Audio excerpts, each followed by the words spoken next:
හිසකෙස් කැපීම පිළිබඳව පූර්ණ පැහැදිලි කිරීමක් සිදු කිරීමට මෙමගින් අපේක්ෂිතය. මංගල හිසකෙස් කැපීමට සුදුසු කාල සීමාව දින 45ට පෙර හෝ මාස 3ට පෙර දරුවාගේ හිසකෙස් කැපීම සිදු කළ යුතුය. දෛවඥවරයෙකු හමු වී දරුවාගේ උපන් නැකතට සුබවන දිනයක්, වේලාවක් සහ දිසාවක් ලබාගත යුතුය. මංගල හිසකෙස් රොද කැපීමට සුදුසු අය මව හෝ පියා, එසේත් නැතිනම් සීලාදී ගුණයෙන් යුක්ත කෙනෙක් තෝරා ගැනීම වඩාත් යෝග්‍යයි. පූජාසනය සැකසිය යුතු ආකාරය ලෝතර සම්මා සම්බුදුරජාණන් වහන්සේ උදෙසා කිරියාහාර පාත්‍රයක් හෝ දාන පාත්‍රයක්, මල් වට්ටියක්, දැහැත්විට, පැන් වීදුරුවක්, සුවද පූජාවක් තැබිය යුතුය.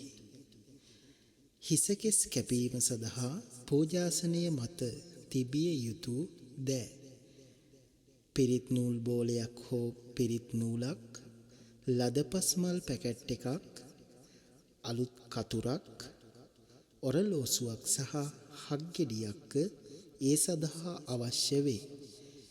ලදපස් මල් පැකැට්ටුව තුල අන්තර්ගත එම වර්ග 5 හක් ගෙඩිය තුලට දැමීම සහ පූජාසනයේ මතට ඉසීම ඊටාම යෝග්‍ය වේ.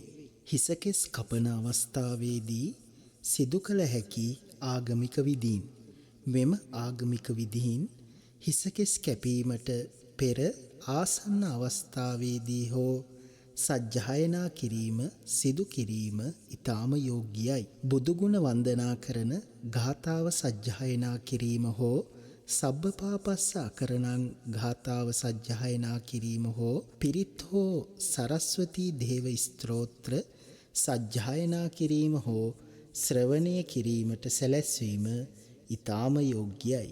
කපන ලද හිසකෙස් බිමට නොවැටෙන ලෙස තබාගෙන එම හිසකෙස් ගලාගෙන යන දිය පහරකට මුසු කිරීම ඊටාම යෝග්‍යයි. ඔබට තෙරුවන් සරණයි.